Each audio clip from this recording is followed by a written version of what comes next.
Pessoal, essa aqui é a nossa série de leitura e comentário do Estatuto do Idoso.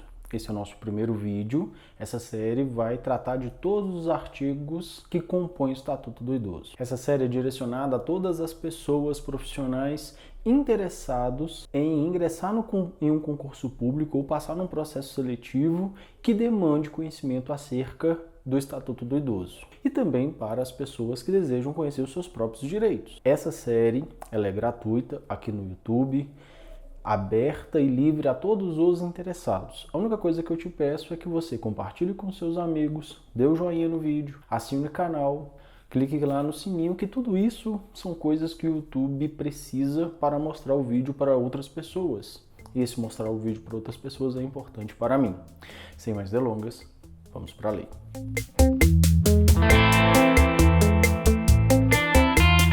Lei 10.741 de 1º de outubro de 2003. Então, uma lei relativamente recente, uma lei que tem aí, pouco mais de 15 anos. Então, uma lei ainda que demanda certo conhecimento, uma certa novidade dentro do nosso sistema. Pode parecer muito tempo, mas quando se trata de país, isso não é tanto tempo assim, Pensar que demorou-se tanto tempo após a nossa Constituição de 88 para que um estatuto que garanta os direitos, que diga quais são os direitos, que reafirme os direitos dos nossos idosos, tenham demorado tanto tempo para ocorrer. Então, é algo que nos preocupa. Mas, felizmente, essa lei foi colocada em vigor. Título 1, Disposições Preliminares. Artigo 1º. É instituído o Estatuto do Idoso, destinado a regular os direitos assegurados às pessoas com idade igual ou superior a 60 anos. Veja que o primeiro artigo vai dizer quem será resguardado por esse estatuto, por essas leis. Esse estatuto ele vai resguardar as pessoas com idade igual ou superior a 60 anos. Então, se você tem 59 anos, 354 dias, você ainda não está resguardado por esta lei. Fez aniversário, 60 anos naquele dia, toda essa proteção estabelecida pelo Estatuto, ela está disponibilizada a você. Então, para ser resguardado pelo Estatuto do Idoso, 60 anos ou mais, igual ou superior a 60 anos. Veja que em alguns casos, nós encaramos idoso a partir de 65, há uma tradição, por exemplo, gratuidade do ônibus, aposentadoria, enfim, várias situações. Mas o idoso, para esta lei, é definido com 60 anos ou mais. Guarde isso porque é importante. Pode ter uma questão.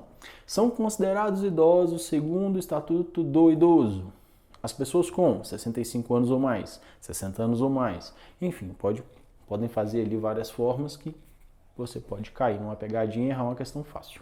Então guarde isso. Parágrafo 2º. O idoso goza de todos os direitos fundamentais inerentes à pessoa humana. Evidentemente, ele é um ser humano. Ele é uma pessoa humana. Uma pessoa humana que já viveu muitos anos. Mas não deixa de ser pessoa humana só porque viveu muitos anos. Mas é necessário que se reafirme. Porque em muitos casos, os idosos são submetidos a situações muito complicadas de negligência, violência, agressão, tortura. Então é necessário reafirmar isso. Sem prejuízo da proteção integral de que se trata esta lei, assegurando-se-lhe, por lei ou por outros meios, todas as oportunidades e facilidades para a preservação de sua saúde física e mental e seu aperfeiçoamento moral, intelectual, espiritual, social, em condições de dignidade e liberdade. Liberdade e dignidade na ordem correta da lei. Então veja que a lei ela vai dizer, olha, essa lei e várias outras, sem prejuízo para as outras, vai resguardar a saúde mental e física das pessoas com 60 anos ou mais. Além disso, vai permitir que elas se aperfeiçoem do ponto de vista moral, intelectual, espiritual, social, em condições de liberdade e dignidade. Essa é a letra da lei. É isso que esse estatuto vai resguardar. Por isso que são disposições preliminares. É aquilo que é a base. Então é a parte mais importante do estatuto. É obrigação da família, da comunidade, da sociedade e do poder público assegurar ao idoso. Então é obrigação da família, da comunidade, da sociedade e do poder público. Então é uma obrigação, ela é solidária a todas as pessoas que estão aqui em nosso país. Com absoluta prioridade, a efetivação do direito à vida, à saúde, à alimentação, à educação, à cultura, ao esporte, ao lazer, ao trabalho, à cidadania, à liberdade, à dignidade, ao respeito e à convivência familiar e comunitária. Quem já estudou os direitos humanos, com certeza vai perceber que aqui há uma repetição de vários direitos humanos, uma vez que o idoso é uma pessoa que goza dos direitos inerentes à pessoa humana. Então aqui vai ser repetidos. É importante decorar esses direitos, uma vez que eu posso fazer uma questão assim, são direitos inerentes aos idosos, exceto, eu coloco um direito que não está aqui. Então veja, ó, direito à vida, à saúde, direito à vida e à saúde, pode parecer coisas similares, mas não são. Direito à alimentação, direito à educação, é idoso, mas ainda tem direito à sua formação. À cultura, ao lazer, ao esporte, ao trabalho, à cidadania, à liberdade, à dignidade, ao respeito, à convivência familiar e comunitária. Então são todos os direitos que devem ser guardados com prioridade. Aí ele vai nos descrever o que é prioridade. Parágrafo 1º. A garantia de prioridade compreende. Então, o que compreende esse direito à prioridade? Atendimento preferencial imediato e individualizado junto aos órgãos públicos e privados, prestadores de serviços à população. Então tem uma prioridade em serviços públicos e privados que são oferecidos à comunidade de uma forma geral. Então o idoso ele vai ter prioridade. Por isso que quando você chega no supermercado, tem um caixa específico para pessoas acima de 60 anos, com grávidas, né? Com todas aquelas prioridades que nós temos ali. Então isso é o que diz a lei. Então por isso que vai ter essas estruturas de prioridade para facilitar, né? Porque a condição de idoso já não lhe permite ficar tanto tempo em pé, né? O corpo físico já não está numa situação que lhe permita um esforço tão longo, psíquico, moral, enfim, tudo isso tem ali uma explicação. Inciso 2. Preferência na formulação e na execução de políticas sociais públicas específicas. Então eles têm uma preferência para a formulação de políticas públicas específicas para essa população. Na formulação de políticas públicas específicas. Então se vai criar uma política pública, eles têm a prioridade na formulação de uma política pública específica para essa população. Inciso 3º, destinação privilegiada de recursos públicos nas áreas relacionadas com a proteção ao idoso. Então vai ter uma destinação privilegiada mesmo para a formação de políticas públicas direcionadas aos idosos. Viabilização de formas alternativas de participação, ocupação e convívio do idoso com as demais gerações. Então vai viabilizar formas alternativas. Às vezes não dá para o idoso conviver com a comunidade da mesma forma que uma pessoa jovem convive. Então tem que se criar uma forma alternativa e isso tem previsão legal, deve ocorrer. 5. Priorização do atendimento do idoso por sua própria família. Então a prioridade do atendimento do idoso é que seja feito pela sua própria família, em detrimento do atendimento asilar. Então, a prioridade da lei, né, do Estatuto do Idoso, é aquele que tenha convivência familiar e comunitária. Para tanto, não se pode colocá-lo no asilo, né? Mas vai ter algumas situações que isso vai ser permitido, exceto dos que não a possuam. O idoso não tem família, ele vai para onde, né?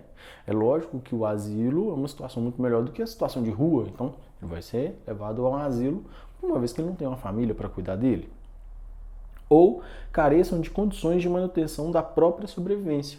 Então ele tem uma condição que faz com que ele necessite de cuidados muito específicos. Então pode ser também colocado no asilo nessas condições. 6º, capacitação e reciclagem dos recursos humanos nas áreas de geriatria, gerontologia e na prestação de serviços aos idosos. Então vai ter ali uma formação, né? E uma reciclagem, que a gente pode chamar de formação continuada, para as pessoas que lidam diretamente com os idosos, os geriatras. Estabelecimento de mecanismos que favoreçam a divulgação de informações de caráter educativo sobre os aspectos biopsicossociais do envelhecimento. Então, é o estabelecimento de uma forma, de uma metodologia de divulgação de informações acerca do próprio envelhecimento, né? Como que esse envelhecimento acontece na biologia, no social, no psíquico, né? Mostrar para as outras gerações, para os jovens daquela comunidade, como acontece o envelhecimento, e esse conhecer o envelhecimento com certeza vai permitir um maior respeito. 8. Garantia de acesso à rede de serviços de saúde e de assistência sociais locais. Então, é uma garantia que ele vai ter acesso a serviços de saúde e de assistência social em seu local, sem que ele precise migrar ou ir para outras regiões, né? Não sei em casos muito específicos, mas essa assistência ela tem que ser local. Prioridade no recebimento da restituição do imposto de renda. Então, se você está acima de 60 anos, você tem direito, por exemplo, a receber a sua restituição antes das demais pessoas. Então, é uma forma, né, de garantir ali um rendimento, no caso, um rendimento não, uma restituição, um valor financeiro pecuniário para aquele idoso antes dos demais. Isso pode facilitar a vida. Normalmente tem gastos, né, muito específicos e elevados, então essa pode ser uma forma de dar mais dignidade ao idoso. Parágrafo 2º. Dentre os idosos, então dentro do grupo idoso, é assegurada prioridade especial aos maiores de 80 anos.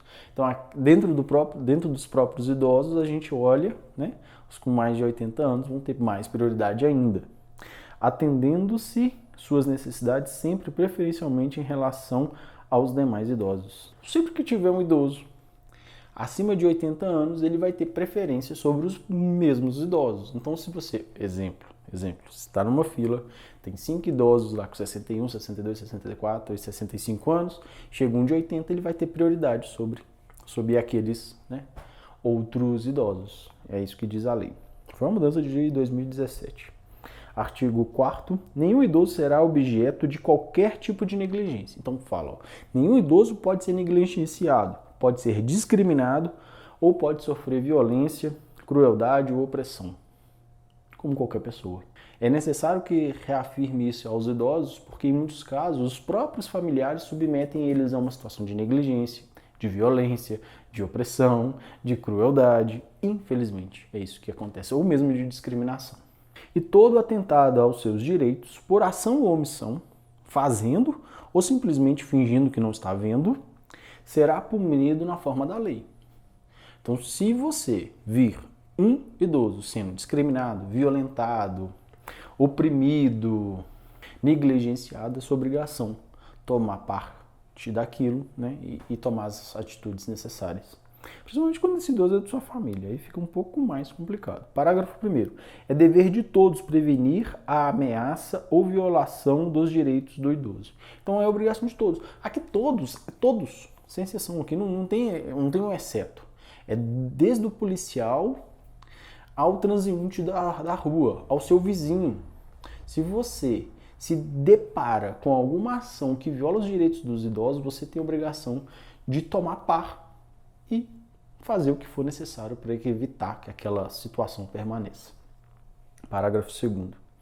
As obrigações previstas nessa lei não excluem da prevenção outras decorrentes dos princípios por ela adotados. O que está dito aqui não vai impedir que outras leis também estabeleçam coisas para prevenir determinadas situações decorrentes a idosos.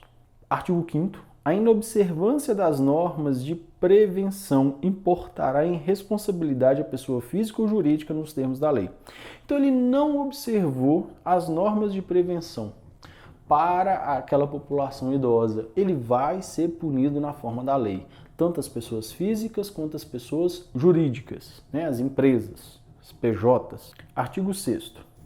Todo cidadão tem o dever de comunicar à autoridade competente qualquer forma de violação a esta lei, que tenha testemunhado ou de que tenha conhecimento. Então todo cidadão tem a obrigação de relatar, comunicar à autoridade competente qualquer violação que ele tenha testemunhado ou tenha conhecimento. E isso é importante, por exemplo, o médico. Você tá fazendo atendimento e percebe que aquele idoso está sendo violentado, está sendo agredido.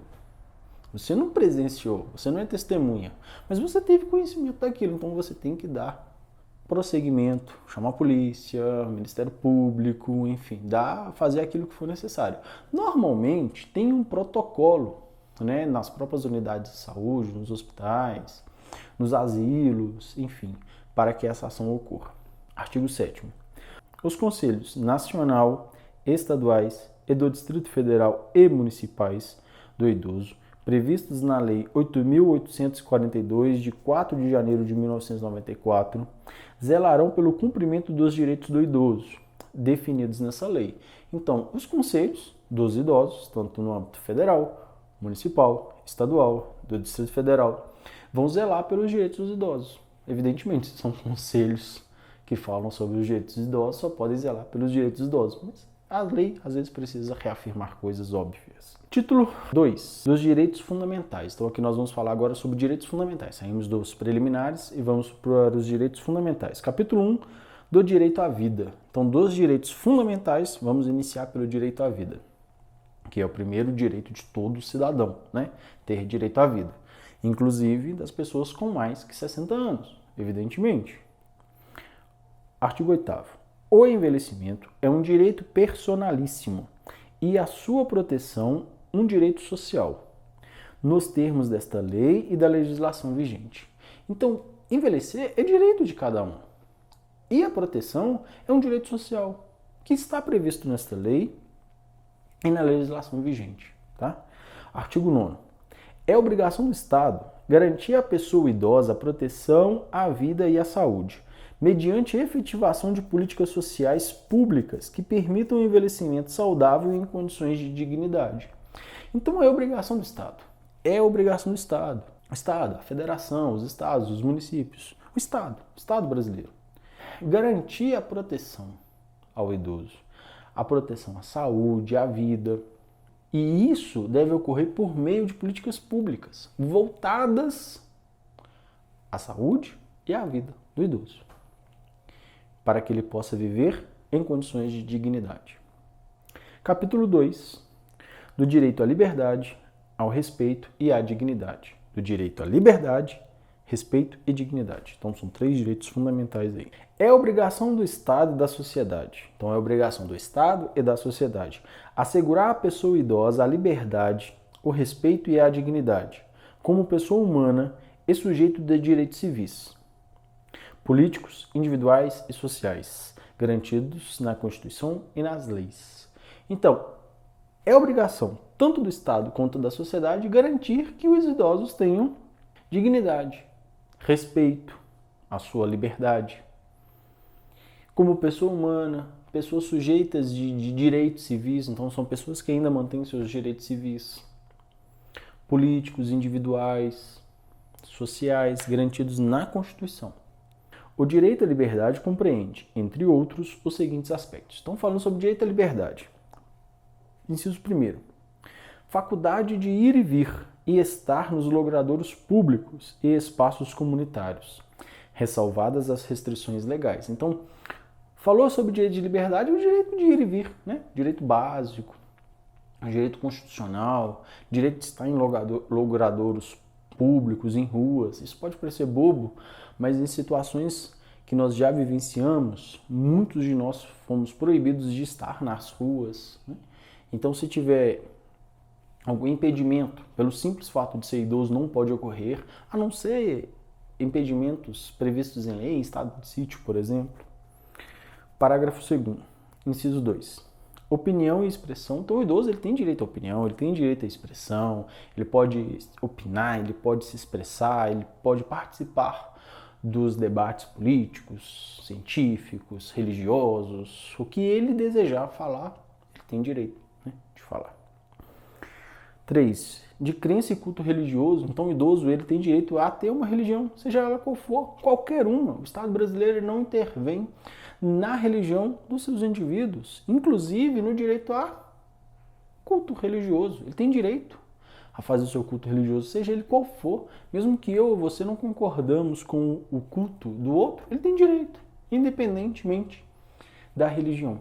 Então veja que aqui não fala que tem que ser cristão, não fala que tem que ser espírita, não fala que tem que ser judeu, islâmico, budista, não, é qualquer religião.